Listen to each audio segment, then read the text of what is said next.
जय श्री कृष्ण। भगवान को किस तरह ही स्मरण करो, भाव से, कुभाव से, घृणा से, द्वेष से, प्रेम से। भगवान तो उसका उद्धार ही करते हैं, उस जीव का उद्धार ही करते हैं। एक राजा था पौंड्रक, वह क्या करता, उसने सोचा कि भगवान कृष्ण को क्यों पूजा जाता है, मैं ही वासुदेव कृष्ण क्यों नहीं बन जाता। अब क्या करा उसने कि एक सुदर्शन चक्र लाया और उसके पीतल का बटन लगाया, उसको दबाते ही, उसको घुमाते ही वो चालू हो जाता। दो हाथ उसने लकड़ी के लगाए और अपने आप को पौंड्रक कृष्ण वासुदेव कहता। भगवान ने उसका भी उद्धार किया।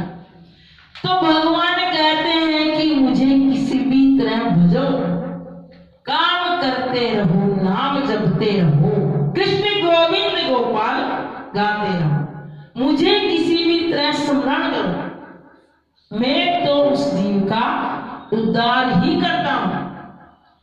तो युधिष्ठिर जी ने भी राजस्व यज्ञ किया। भगवान कहते हैं कि जब मेरा नाम लेता है जीव, तो मैं उसका प्रभाव छोड़ता हूं। कहने का मतलब उस जीव का कल्याण ही करता हूं। युधिष्ठिर जी ने भी एक राजस्व यज्ञ किया। लेकिन हम पहले आपको जरासंध मृत्यु के बारे में बताएंगे कि जरासंध की मृत्यु कैसे हुई, जिसमें कृष्ण, अर्जुन और भीम ब्राह्मण बने। अब पांडवों ने एक राजधानी बनाई, उसका नाम था इंद्रप्रस्थ। पांडवों ने इंद्रप्रस्थ में भगवान कृष्ण को बुलाया। इंद्रप्रस्थ की जो राजधानी बनाई, तो युधिष्ठिर जी ने, पांडवों ने कृष्ण भगवान को बुलाया। भगवान कृष्ण ने कहा कि तुमने सभी राजाओं को जीत लिया है क्या? पांडवों ने कहा कि सभी राजाओं को जीत लिया, परंतु जो एक मगध का राजा है जरासंध, उसको अभी नहीं जीता, उसको आप जीत भी नहीं सकते। भगवान कृष्ण ने कहा कि वह बहुत बड़ा शक्तिशाली है, उसका राज्य भी बहुत बड़ा है, वह भी बहुत शक्तिशाली और बलवान है, और उसके पास सैनिकों की भी कोई कमी नहीं है। लेकिन जिसने निरपराधों को कष्ट दिया है, उसे अधर्म से ही जीता जाता है, उसे धर्म से नहीं जीत सकते, धोखे से ही जीता जा सकता है। तो पांडवों ने भगवान को कहा कि अब हम क्या करें?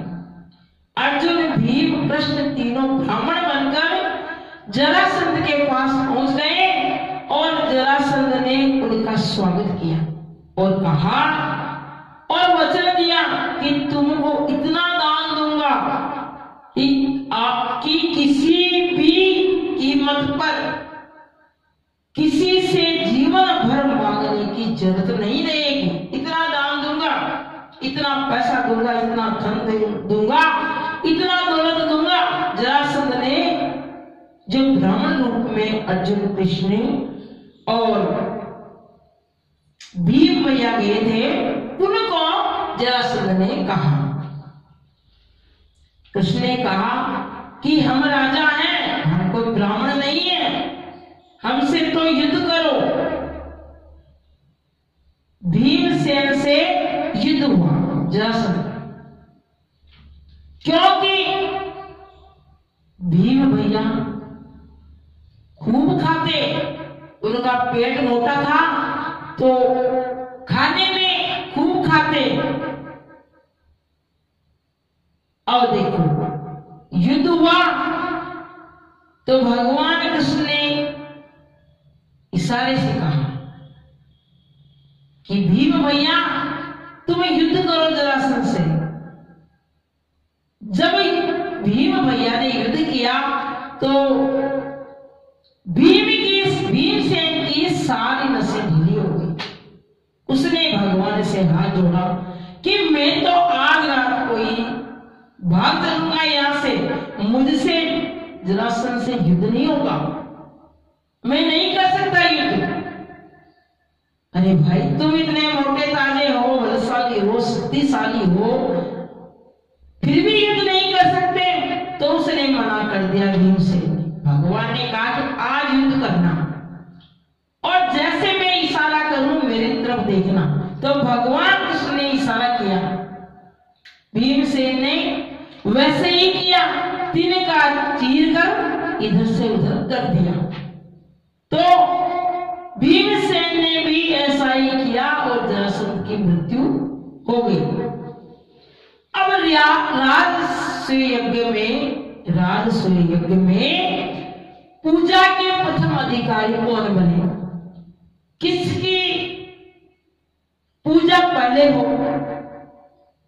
अब जब यहाँ राजसूय यज्ञ में सहदेव जी ने कहा कि प्रथम पूजा के जो अधिकारी हैं वो तो कृष्ण ही है,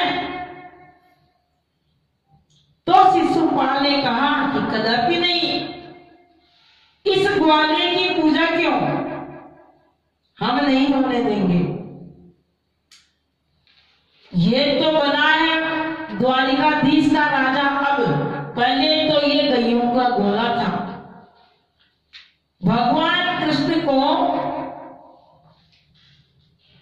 उसने 101 गाली दी, लेकिन जब 99 गाली दी थी भगवान कृष्ण को, तो भगवान के कोई भी असर नहीं हुआ, असर नहीं पड़ा।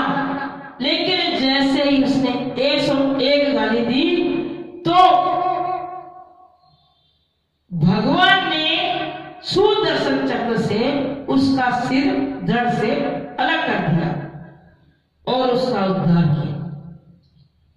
अब राजसूय यज्ञ में कार्य बांटे, भोजन भंडारे का कार्य भीमसेन जी को, क्योंकि भीमसेन जी बहुत खाते थे, और परोसने का कार्य द्रौपदी, पांचाली को, दान करने का कार्य कर्ण। अच्छा, तो दान करने का कार्य कर्ण को क्यों सौंपा? क्योंकि एक कर्ण बहुत दानी था। मरते वक्त भी उसने इंद्र को कुंडल और अपने शरीर का कवच दान में दिया, जबकि उसके शरीर का जो कवच था उसकी प्राण रक्षा का साधन था, फिर भी उसने मरते वक्त दान में दे दिया कर्ण ने इंद्र को। और माता कुंती ने भी जब कर्ण से अपने पुत्रों का दान मांगा, तब कर्ण ने 5 पुत्रों का दान माता कुंती को दिया, जबकि कर्ण भी कुंती का पुत्र था, परंतु कर्ण बहुत दानी था, इसलिए दान का कार्य कर्ण को सौंपा गया। चरण धोने का कार्य भगवान श्री कृष्ण ने किया। कोई भी आगंतुक आते तो पीतांबरी से अपने चरण पोंछते, उनके चरण पोंछते और आने वाले को अंदर बिठाते। अब इस कलयुग में कोई कर सकता है? कर सकता है क्या? चरण धोने का कार्य स्वयं भगवान कृष्ण नारायण ने किया, ये कोई कम बात नहीं है। भगवान कहते हैं कि तुम मेरे बन के तो देखो, जब तुम मेरे बन जाओगे तो मैं तुम्हारा सब कुछ काम, जो बिगड़ा हुआ है काम, उसको मैं बना दूंगा। तुम्हारी गाड़ी मेरे हवाले सौंप दो।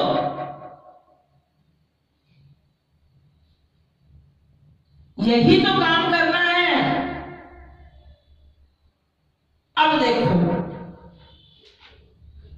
इन पांडवों के जीवन में जब दुर्योधन राजसूय युग में आया तो उसे दरवाजा नहीं दिखा, उसे वो दरवाजा दीवार दिख पड़ी और उस जो पानी था दीवार के पास में, तो वह जमीन पर कुछ पानी गिरा हुआ था, जल गिरा हुआ था, तो वह फिसल पड़ा और उसका पैर जैसे ही फिसल गया तो वह नीचे गिर गया और उसके चोट आ गई। तो उस समय क्या हुआ, द्रौपदी हंस पड़ी और कहने लगी कि अंधे का पुत्र अंधा। अब देखो उनके जीवन में कितना संकट आया। और अंधे कौन थे? धृतराष्ट्र जो दुर्योधन के पिता थे। अब उनकी माता गांधारी ने पट्टी बांध रखी थी, वो भी अंधी बन रही थी, क्योंकि पहले के युग में जब पतिव्रता नारियां थी, इसलिए उसने भी आंखों पर पट्टी बांध रखी थी। अब देखो जैसे ही द्रौपदी हंस पड़ी और कहने लगी कि अंधे का पुत्र अंधा, तो फिर उनके जीवन में बहुत भारी संकट आ गए, बहुत परेशानी आई। 12 वर्ष का वनवास, 1 वर्ष का अज्ञातवास, और भगवान कृष्ण शांति दूत बनकर आए, लेकिन पांडवों को 5 गांव देने से भी उस दुर्योधन ने मना कर दिया। कितना ही आग्रह किया, लेकिन उस दुर्योधन ने मना कर दिया कि मैं एक सुई की नोक के बराबर भी जमीन नहीं दूंगा बिना युद्ध के। और कौरवों और पांडवों में युद्ध हुआ, एक तरफ भारी सेना, एक तरफ कृष्ण, लेकिन जो भगवान कृष्ण के चरणों का आश्रय ले लेता है वो उसके जीवन का उद्धार कर देते हैं। इसी तरह पांडवों ने भी भगवान कृष्ण के चरणों का आश्रय लिया और विजय से मिली। इसलिए कहते हैं कि अपने मन की डोर भगवान कृष्ण गोविंद से जोड़ो और उनकी वंदना करो, यही तो मुक्ति का साधन है। ये मुक्ति पंथ के द्वार क्या है? माता पिता, गुरु, ब्राह्मण, गौ और गोविंद की सेवा ही मुक्ति पंथ के द्वार है। माता पिता, गुरु, ब्राह्मण, गौ और गोविंद की सेवा ही मुक्ति पंथ के द्वार है। जय श्री कृष्ण, जय श्री कृष्ण, जय श्री